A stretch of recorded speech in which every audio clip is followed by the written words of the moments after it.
This is Clete Roberts reporting from Washington. The House Un-American Activities Committee hearings in the old House office building up on the Hill have rolled through the first week of hearing testimony from Hollywood witnesses, testimony designed to show that at least a few active communists are busy in the film industry. This correspondent, after sitting through a full week of listening to the testimony, after talking with a number of the witnesses, has come to the conclusion, a very obvious one I might say, that there are actually very few of the party liners in the motion picture business. However, it seems to have been pretty well proved here that the few communists who do live in Los Angeles or in Hollywood are a hard-working, well-trained, well-disciplined unit. There have been, as you know, cries by the so-called unfriendly witnesses and leftists that the hearings are designed to impose censorship on the screen. Actor John Garfield and dancer Paul Draper, Bartley Crumb, a well-known West Coast attorney, appeared on the steps outside the hearing room the other day and in a loosely organized manner held a protest meeting of sorts during which they decried the fact that they were not given an opportunity to cross-examine the witnesses who had been heard by the committee. There's no doubt that the committee chairman, Parnell Thomas, is recognizing the fact that critics are describing the hearings as an attempt to censor the screen. Thomas gives evidence of this fact by seizing upon every opportunity to point out that his is purely and simply a fact-finding committee. This correspondent has observed that not only the committee members, but the spectators and the press and the radio reporters present have been just a little surprised by the caliber of the men and women who've been appearing here as representatives of the film industry. They are surprised to find out that such level-headed, straight-thinking, politically conscious individuals as Robert Montgomery, Ronald Reagan, and George Murphy, for example, are to be found in the motion picture business. Montgomery, Reagan, and Murphy, as well as Leo McCarey, the well-known director, and James K. McGinnis, Metro-Goldwyn-Mayer executive, have, in this observer's opinion, done a superb job of pointing out precisely what degree of damage has been done and potentially what can be done by communists in Hollywood. They've all been questioned on what they consider the spearhead of communist activity in Hollywood and seem to be agreed on the Screenwriters Guild as the point of origin of the party's attack upon the screen. They've been asked individually if they believe the Communist Party should be outlawed.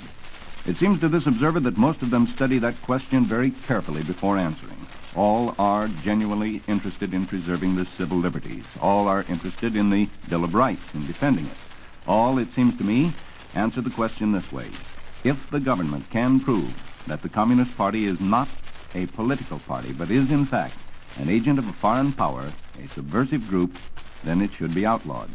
All seem to be personally convinced that the Communist Party is just that, an agent of a foreign power.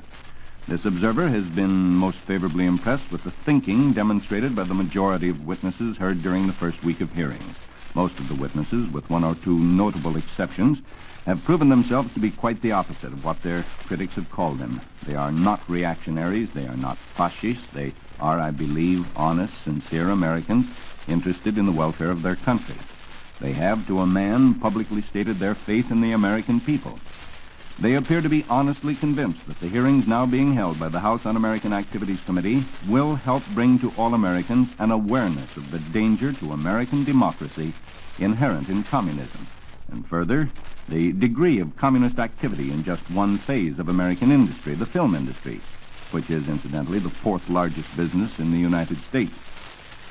These people who've appeared here this past week, virtually every one of them will, I am sure, fight for freedom of speech more strongly than any so-called leftist or professional liberal.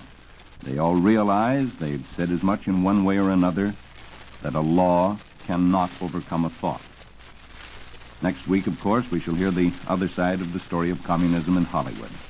For as you know, next week the committee will begin to hear testimony from some of those who've been described as communists or fellow travelers. Next week's hearing will demonstrate exactly how fair these hearings are. Will show whether or not the committee is what it has termed itself, a fact-finding committee. Chairman Thomas, I believe, realizes that the manner in which the hearings are conducted in the weeks to come will be watched closely by every American citizen. In fact, the behavior of both the committee and the self-termed unfriendly witnesses may provide alert observers with two typical behavior patterns of distinctly opposed political groups. This is Clete Roberts reporting from Washington. I return you to our local newsroom.